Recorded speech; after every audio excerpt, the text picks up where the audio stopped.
Students आज हम बात करेंगे मैथमेटिक्स 2011 का सब्जेक्टिव पेपर के लास्ट जो है क्वेश्चंस, लास्ट जो शॉर्ट क्वेश्चंस हैं उन पे।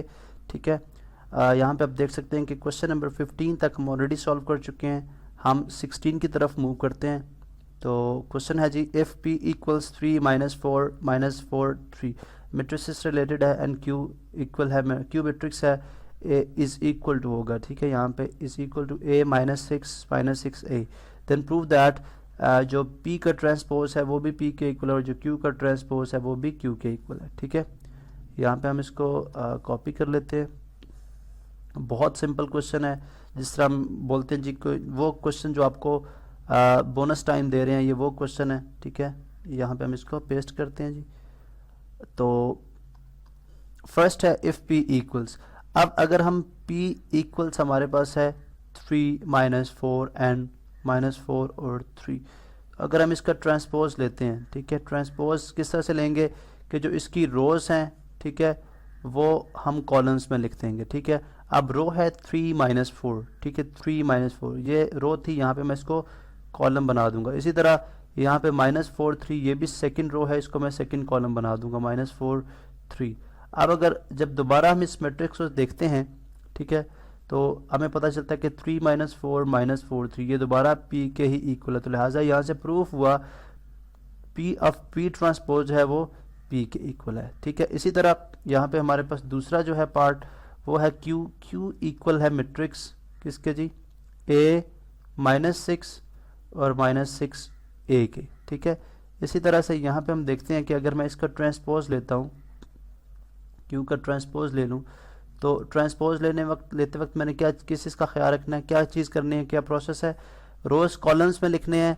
ठीक है, दोनों रोज़ जो हैं वो दो कॉलम्स में बना दूंगा। फर्स्ट रो है A -6, ठीक है, यहाँ पे बेशक आप R1 लिख दें। ठीक है, और इनको भी हम C जो है वो बनाएगा R1 R2। ये A -6 को मैं लिखूंगा A -6। अब आप देखें कि इसको मैंने कॉलम बना दिया। इसी तरह -6 और A को यहाँ पे मैं अगेन कॉलम बना दूंगा।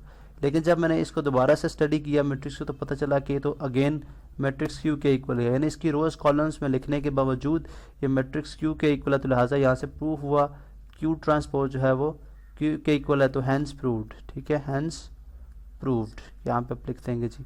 इसी तरह आप क्वेश्चन पेपर पे हम वापस मूव करते हैं। नेक्स्ट क्वेश्चन है, इसको यहाँ पे हम मार्क कर देते हैं जी। चलें, यहाँ से हम इसको मार्क कर दिया। नेक्स्ट है use Cramer's rule to solve 5x + 2y = 1 और 3x - y = -4। अब यहाँ पे आप देखें तो थ्रू आउट जो है ये क्रैमर्स रूल का क्वेश्चन डिफरेंट इक्वेशंस के साथ हमारे पास आ रहा है, इसलिए हम इसको ऑफ कोर्स सॉल्व करेंगे बिकॉज इक्वेशंस इसके अंदर डिफरेंट है। लेकिन आप जो है ये अब हमें ये बात पता चल गई कि क्रैमर रूल जो है वो पेपर के पॉइंट ऑफ व्यू से एक इम्पॉर्टेंट क्वेश्चन है। ठीक है, और यहाँ पे हम इसको अभी पेस्ट कर रहे हैं और इसको according to Cramer rule solve करेंगे। अब ऐसे नहीं हो सकता कि आपको लेट सपोज आपको क्रैमर रूल नहीं आता तो आप इसको जो है वो मैट्रिक्स इन्वर्जन मेथड से आप सॉल्व कर दें। आपको क्रैमर रूल से ही सॉल्व करना है, तब आपको मार्क्स मिलेंगे। सबसे पहला स्टेप क्या होता है, इन मैट्रिक्स फॉर्म हम लिखते हैं, इन मैट्रिक्स फॉर्म। ठीक है, इन मैट्रिक्स फॉर्म किस तरह से आ जाएगा, 5 2 3 एंड -1। ठीक है, ये हमारे पास A मैट्रिक्स है, मैट्रिक्स X हमारे पास क्या है, X और Y। इसी तरह जो हमारे पास मैट्रिक्स B है वो है जी 1 और -4 के इक्वल। ठीक है, इसी तरह से नेक्स्ट हमारे पास क्या मेथड होगा कि हमने डिटर्मिनेंट फाइंड आउट करना है। याद रहे दिस इज मैट्रिक्स A, ये X मैट्रिक्स है और ये B मैट्रिक्स है। ठीक है, हम A का डिटर्मिनेंट फाइंड आउट करते हैं बिकॉज क्रैमर रूल के अंदर भी डिटर्मिनेंट हम डिवाइड करते हैं। तो अगर डिटर्मिनेंट 0 के इक्वल हो जाएगा तो हमारे पास जो है वो इसका सोल्यूशन पॉसिबल नहीं होगा। ठीक है, ये हमारे पास जो है वो डिटर्मिनेंट हम इस तरह से मालूम करते हैं, प्रिंसिपल डायगोनल की जो एंट्रीज हैं आपस में मल्टीप्लाई हो जाएंगी, 5 × -1 -5। ठीक है, इसी तरह से जो है हमारे पास -5 ये आ गया। उसके बाद हम जो सेकेंडरी डायगोनल उसकी एंट्रीज विद नेगेटिव साइन, हम नेगेटिव साइन लगाएंगे, 3 × 2 6, तो -5 - 6 इतना आ जाएगा -11, नॉट इक्वल टू 0। इसका मतलब इसका सोल्यूशन सेट पॉसिबल है। ठीक है, अब according to Cramer rule x किसके इक्वल होगा और y किसके इक्वल होगा, ये हम यहाँ पर डायरेक्टली लिख देता हूँ। x इक्वल होगा जी, x के लिए हमारे पास जो मैट्रिक्स A है उसकी जगह हम जो B मैट्रिक्स है वो लगाएंगे। जनरली हम इसको इन AX बोलते हैं, determinant of A matrix AX होता है, ठीक है।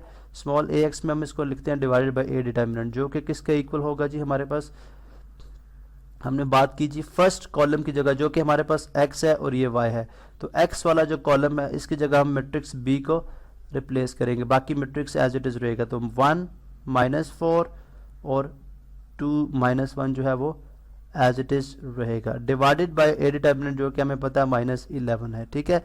इसी तरह राइट साइड पे हम बात कर लेते हैं, राइट साइड पे हम देख लेते हैं जी, हम एक y की वैल्यू भी फाइंड आउट कर लेते हैं। y किसके इक्वल होता है, ए वाई डिटर्मिनेंट फॉर्म में divided by A determinant. A y से क्या मुराद है कि हम मैट्रिक्स जो है, अब मैट्रिक्स जो x कंपोनेंट यानी 5 3 एज इट इज रहेगा, 5 3 एज इट इज रहेगा, और y की जगह जो है मैट्रिक्स b को हम रिप्लेस करेंगे, जो कि है 1 1 और -4, ठीक है, डिवाइडेड बाय ए डिटर्मिनेंट जो कि है -11।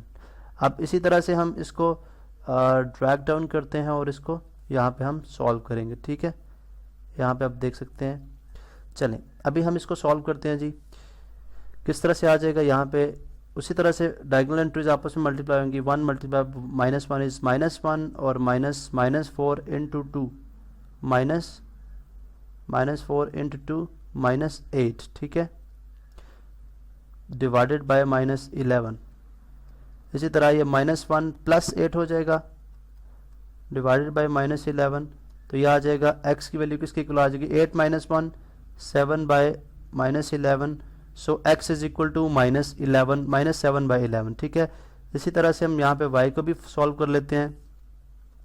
y किसके इक्वल आ जाएगा हमारे पास, 5 × -4 -20 और -3 डिवाइडेड बाय -11, तो ये हमारे पास किसके इक्वल आ जाएगा जी, हमारे पास ये इक्वल आ जाएगा -23 बाय -11, ठीक है। अब माइनस माइनस से कैंसिल आउट हो जाएगा, तो y किसके इक्वल आ जाएगा 23 बाय 11। तो यहाँ पे आप देख सकते हैं कि हमारे पास x और y की वैल्यू आ गई, ठीक है। x इक्वल है -7 बाई 11, माइनस को हम ऊपर शिफ्ट कर लेते हैं बिकॉज हमें पता है कि पॉजिटिव साइन जब नेगेटिव से डिवाइड होता है तो नेगेटिव ही आता है। तो x इक्वल टू -7 बाई 11 है और y इक्वल्स है 23 बाय 11, ठीक है। इस तरह से हम सोल्यूशन सेट एंड पे लिखेंगे। सोल्यूशन सेट हमारा किसके इक्वल हो जाएगा जी, -x की वैल्यू पहले लिखेंगे आप हमेशा और y की वैल्यू आप बाद में एक ऑर्डर पे की फॉर्म में, ठीक है। So this is solution set और यही हमें फाइंड आउट करने का। नेक्स्ट लेक्चर में हम जो लास्ट एक शॉर्ट क्वेश्चन है उसको सॉल्व करेंगे और फिर हम सेक्शन सी की तरफ मूव करेंगे।